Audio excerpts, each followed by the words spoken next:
I remember a night, not long after my 80th birthday, when I was sitting in my favorite armchair, staring at the wall.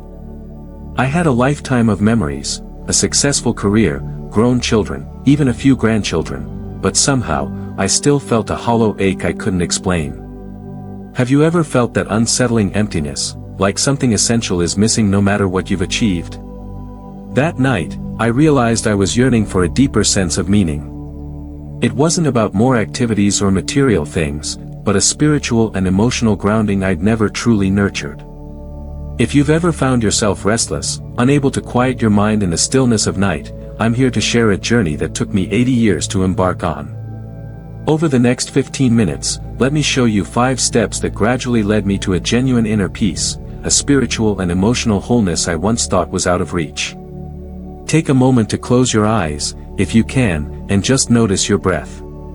Do you sense any longing in your heart, any part of you whispering, "I want more than just existing"? If so, this video may be the gentle nudge you've been waiting for. As we age, we often focus on physical health, doctor visits, medications, mobility exercises. Those are undeniably important, but what about our spiritual and emotional health? Research shows older adults who engage in some form of spiritual or mindful practice report higher satisfaction, stronger resilience against stress, and even improved mental health. It's not about religion per se, though it can be, it's about connecting with something larger than yourself and fostering emotional calm. Maybe you felt the pressures of life easing up, retirement, quieter days, only to discover new forms of anxiety or loneliness creeping in. Or perhaps a major life event, like losing a spouse or relocating to a smaller place, made you realize your inner world needs attention. We can't ignore it. Spiritual and emotional fulfillment is what often carries us through late life hurdles with grace. Think of it as tending to the garden of your soul. We water plants for physical flowers, so why not water the seeds of peace in our hearts? Let's begin. The first step I took was to learn how to be still. It sounds simple, but in a world where we're constantly bombarded by TV noise, health worries, or even the bustle of family visits, genuine silence can be rare. I started each morning by sitting near my window, closing my eyes, and focusing on my breath for just 5 minutes. At first, my mind raced, grocery lists, aches in my knees, memories of old arguments. But slowly, I learned to label those thoughts and let them drift, returning to the rhythm of my inhale and exhale. Some call this meditation, some call it prayer, others call it simply quiet time. The label doesn't matter as much as the act of intentionally calming your mind. If you're more comfortable with guided prayer or a short passage from a devotional, that's wonderful. The key is being deliberate, giving yourself permission to do nothing but be present. Over time, these small pockets of stillness became moments of refuge for me. I began to sense an underlying calm that would extend throughout my day. If you've never tried it, start with just 2 minutes. Listen to your own breath, the hum of your refrigerator, or the birds outside. Whisper to yourself, "This is my time to simply be." See how that shifts your inner climate. Stillness is beautiful, but many of us also crave fellowship, a community that nourishes our spirit. For some, that's a church or synagogue they used to attend but drifted away from. For others, it might be a local meditation circle, a yoga class, or a small group that meets weekly to discuss spiritual themes, share uplifting readings, or practice communal chanting. We're social creatures, and sharing in spiritual or emotional pursuits can deepen the experience. You don't have to hold a rigid religious belief to benefit from group settings. Think of it like singing in a choir, each voice adds richness and support, making the whole greater than the sum of its parts. If stepping into a new group feels intimidating, bring a friend or ask a family member to go with you. Sometimes, libraries or community centers have free mindfulness meetups for seniors. You could also look online for virtual gatherings if travel is difficult. Picture yourself in a circle of kind faces, each person there to grow emotionally or spiritually. It's not about being right or wrong, it's about openness, honesty, and mutual encouragement. If that resonates, consider reaching out to a local group this week. You might be surprised how welcomed you feel. One of the most transformative habits I discovered was a simple gratitude routine. Each evening, I'd sit with a small notebook or speak aloud 3 things I was thankful for that day. It could be as grand as feeling grateful for a stable heart condition or as simple as enjoying a cup of tea with a neighbor. This practice changed my default lens, shifting me from dwelling on pains or regrets to noticing daily blessings.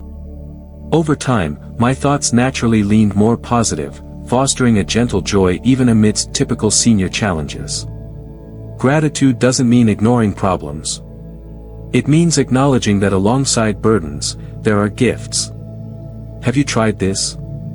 If not, consider listing just 1 or 2 moments of kindness or comfort each day. Or you can integrate it into a prayer, saying, "Thank you for," and naming each item. Over time, I discovered I had more to be grateful for than I realized, and my heart softened, making space for deeper emotional contentment. Whisper to yourself, "I notice the good in my life." Let that small affirmation guide your perspective tomorrow morning. Let me introduce you to Eleanor, a dear friend who epitomizes spiritual rebirth. She was 82 when she first confided in me how lonely she felt after her husband's passing. She tried crocheting, watched TV for hours, but nothing filled the void. Then she discovered a local contemplative prayer group. She was reluctant at first. "I'm not particularly religious anymore," she'd say, but she craved some sense of deeper connection. Attending that group, she found people from various faiths and backgrounds, all sitting quietly for reflection, then sharing a few words about their inner journeys. Through them, Eleanor learned guided relaxation techniques and short affirmations. Within months, she reported sleeping better, feeling less anxious about her future, and even volunteering to read inspirational passages aloud. Now, she's the group's biggest champion, telling me, "I came for calm, but I found a family." Eleanor's story shows that spiritual or emotional comfort can arrive when we step out of isolation and into communal nurturing. You might be wondering, how can I feel peace if I still carry resentments against old friends or family, or guilt over past mistakes? Spiritual and emotional growth often demands the courageous act of letting go. This isn't about denying what happened or excusing bad behavior, yours or someone else's.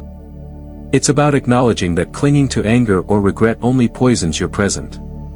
If you follow a faith tradition, you might find comfort in confessional prayers or rituals of forgiveness. If not, you can write a letter you never send, or quietly talk to a trusted confidant, acknowledging what took place and expressing your intent to move forward.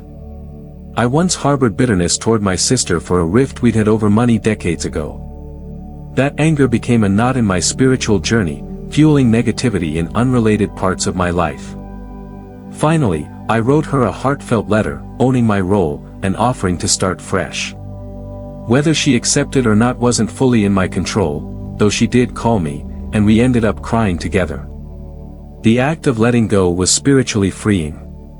Ask yourself, is there an old wound you could address, even if privately? Imagine the relief you might feel if you whisper, "I'm releasing this burden so I can breathe easier, love deeper, and live freer." Let that be your guiding mantra. Finally, consider this: spiritual and emotional growth often flourishes when we look beyond ourselves. Serving others doesn't require dramatic gestures. It could be cooking a simple meal for a neighbor who's recovering from illness, or phoning a friend who's lonely.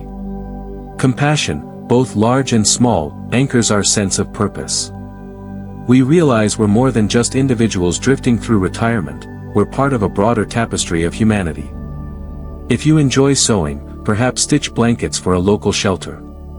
If your faith community or senior center organizes volunteer days, join in. When I started volunteering at a local food pantry, it wasn't about being a hero, but I found that each smile I offered or received kindled a deeper warmth in my spirit than any sermon or self-help book alone could. By sharing love, we feed our own souls. If you're physically limited, maybe you can do phone outreach, reading to children online, or crocheting hats for newborns.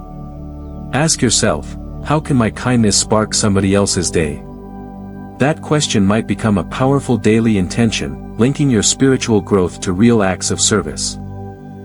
Let's recap the 5 steps that helped me discover genuine inner peace at 80. Embrace stillness or mindful practice. Connect with a spiritual community or practice. Cultivate gratitude and positive reflection. Release old resentments or guilt. Serve others and share compassion. Each key nurtures a piece of your spiritual and emotional self, from calming your thoughts to building fellowship, from healing old wounds to brightening someone else's world. Even a small action, like 5 minutes of morning silence or 1 phone call, can shift your inner climate. Think about which step resonates most with you right now. Could you begin tomorrow by writing down 3 blessings? Or might you look for a local prayer group or guided meditation circle this weekend? Consider a quiet promise to yourself, maybe whisper, "I'll try 1 step this week." Let that intention spark a gentle transformation in your life. Before we wrap up, please note I'm not a licensed therapist, minister, or spiritual guru. These steps come from my personal journey. If you find yourself dealing with deeper emotional issues or in need of specialized guidance, consider seeking help from a counselor, spiritual advisor, or mental health professional. But let me assure you, it's never too late for spiritual and emotional growth. Whether you're 65, 80, or beyond, there's a reservoir of peace waiting to be discovered within you. Sometimes it takes stillness, sometimes fellowship, sometimes simple acts of kindness, but each step brings you closer to that sense of calm. If this video resonated, please tap the like button, subscribe to keep in touch, and share it with another soul who might be yearning for deeper spiritual fulfillment. Thank you for spending these 15 minutes with me. Let's continue nurturing the inner garden of our hearts, together. Because at any age, we can find profound purpose in connecting mind, body, and spirit.